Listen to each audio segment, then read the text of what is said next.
Lechem, it's Rabbi Shepherds here from King David's Tomb, KingDavidKabbalah.com, and we are on our series of Reincarnation 101 on Zohar Mishpatim, and I have a tremendous new understanding that I want to share with you today. But before that, I want to dedicate this shiur for the Ilui Neshama of Yehudah Tzvi ben Chaim and Raphael Israel ben Alter Chaim, and Be'ezrat Hashem, whoever wants to join to help us and sponsor this class and other classes is welcome to contact us, and with the help of Hashem, it will be a blessing for everybody. So I am in Zohar Mishpatim, page 102a, and the Zohar here, we spoke last time about the secret of the Ibum, when a person passed away with no children, so then the soul of this person will come reincarnated in the child that his widow will have with her next husband. We spoke about this concept, and the truth is that the Zohar here in Mishpatim goes in length a lot about this issue. There's a lot of material that I cannot go over all of it, so I'm skipping a little bit, but we are still in the same subject. And the Zohar is asking where the soul of the first husband goes out to, and the Zohar says that the friends, meaning the students of Rabbi Shimon, they were crying that because they felt that it's too much for them. They couldn't hold, like it was so much, so many secrets, so many revelations. And he's telling us that this person is getting pushed away because of the merits of the second husband. Meaning the first husband, that he didn't have the merit to have children and he passed away with no children, his merit is getting pushed because of the merits of the second husband. And the way that it works is very, very interesting. It says that ruach, that spirit of the first husband, is actually, before it will be reincarnated in the child, as we said before, meaning until this woman will marry. So it goes around the world, and it comes to people in a dream. And when he comes to people in the dream, he's telling them all kinds of different things. So what would the person will tell them? So it depends. Who is the person? Who he was in his life.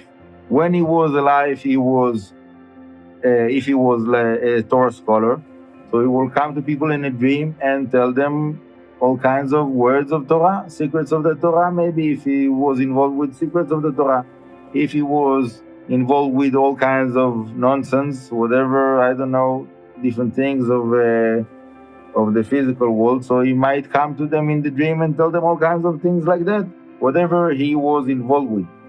And before I continue, I want to focus on that point, and we have to understand that the way that we choose to spend our time in this world have a tremendous effect of what's going to be with us after we leave this world.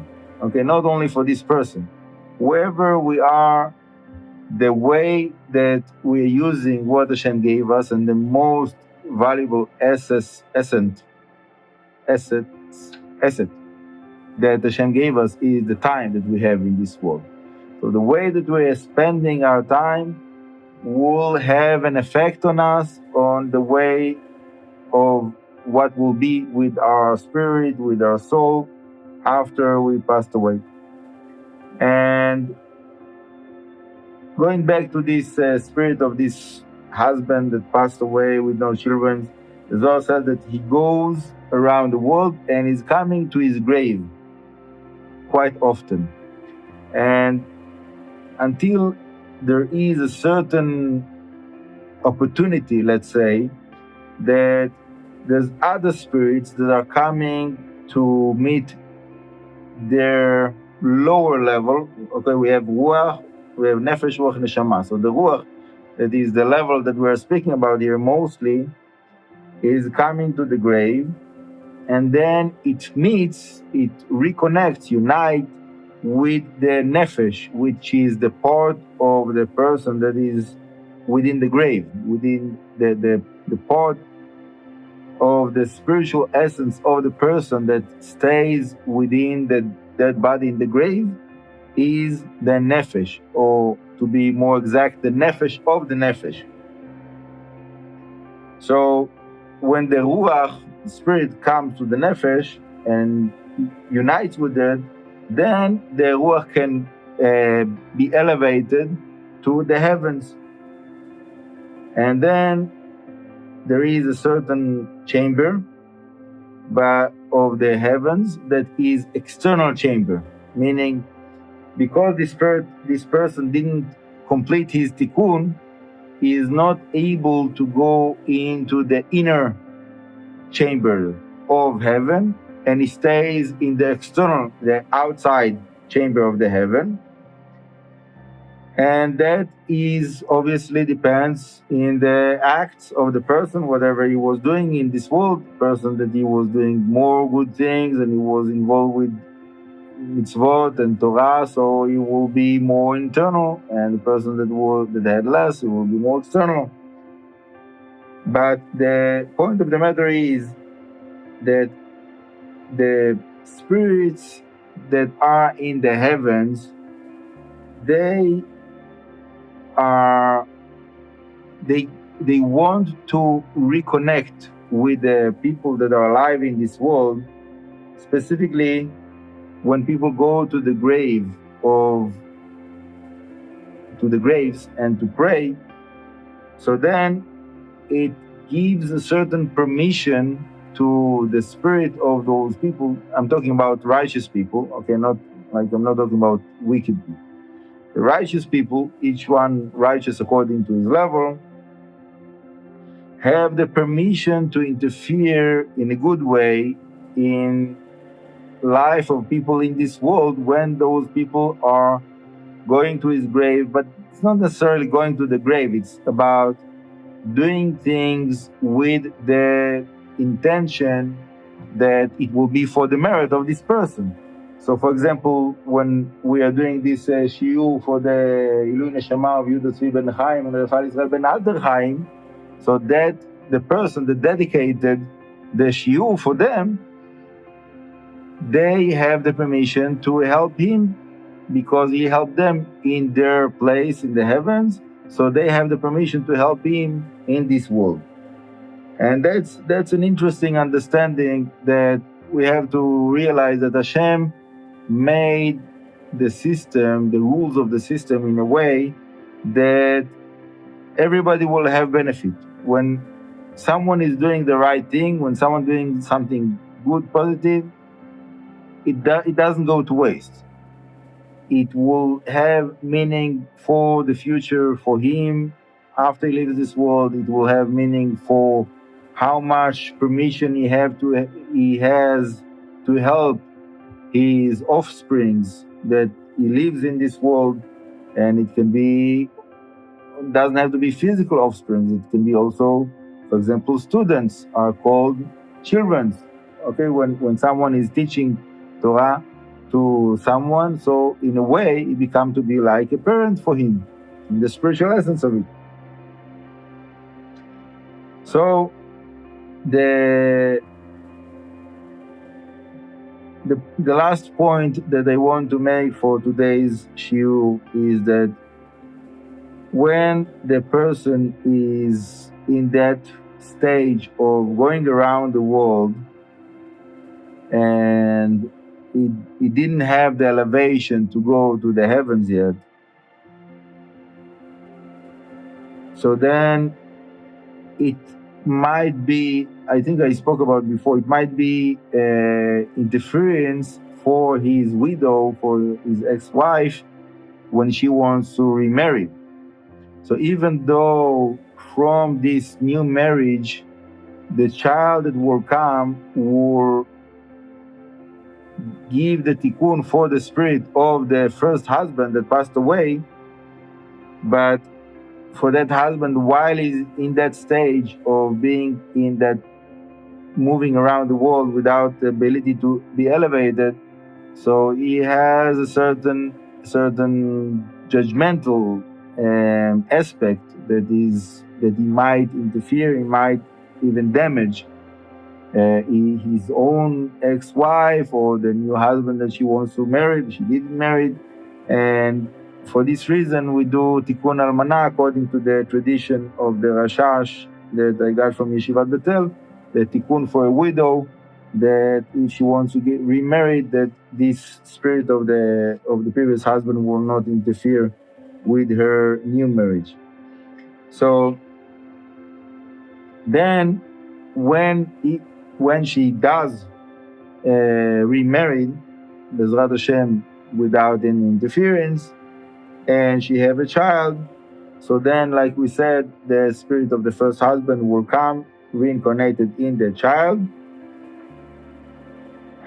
and then the question is, what will be afterwards, right? That's the last point I want to make. What will be after that person had this tikkun, that he came again to the world, that whoever was his wife is now his mother. So who's going to be his wife? Is coming to the world as a child to his ex-wife. She cannot marry him. She's his mother now. So how is going to find a wife? And that's a very interesting point. And basically the message of the Zohar, I won't read all of that right now for you, but the message of the Zohar that this person have to really pray a lot to get his wife, to find a wife, because he needs, in a way, it's not exactly, but in a way, he doesn't have a choice, and he needs to take someone else's wife to be his wife, that now in this lifetime he will have a child, he will have tikkun. So there is a concept that it says that a person can pray strongly and to attract, in a spiritual sense, to attract a wife that he can live with. It's not what we want. It's not the way that we want things to happen, but it is a possibility. And it's in a way, it's like a competition, that because the ladies are not commanded to have a child, they don't have that. So if a woman didn't have a child, she doesn't have to go through such a hard time of reincarnation and so on. She can just move on. But the husband that he died without the children, so for him it's quite severe. And now he have to make sure that in this lifetime he will get married and have a child.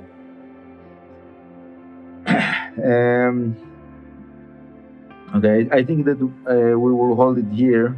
It goes on and on, but it's enough for today. And with the help of Hashem, to be continued. Just before I finish, I want to invite you to visit our website, kingdavidkabbalah.com, and enjoy and take advantage of all the material that we have there, the articles, the ebooks, the physical books, courses, different things. And whenever you do that, it helps us to have the strength, the capability to grow and to do more and to publish more books and more videos and more classes and courses, etc. So I need your help, and please join me to this journey, and together we will have the merit to spread the light of the Kabbalah to the world and to help and encourage and inspire many people, hopefully the whole world, to connect to Hashem in a better way, in a higher way, according to the Torah, according to the Zohar and the Kabbalah, and with all of those merits, with the help of Hashem, we will all see the rebuilding of the Beit HaMikdash and the revelation of Mashiach, the revelation of the kingdom of Hashem, B'ezrat Hashem soon. Amen. Ken Yeh Ratzon. Bracha v'atzlacha, Shabbat Shalom v'varach, and all of the blessings of the Torah to all of you.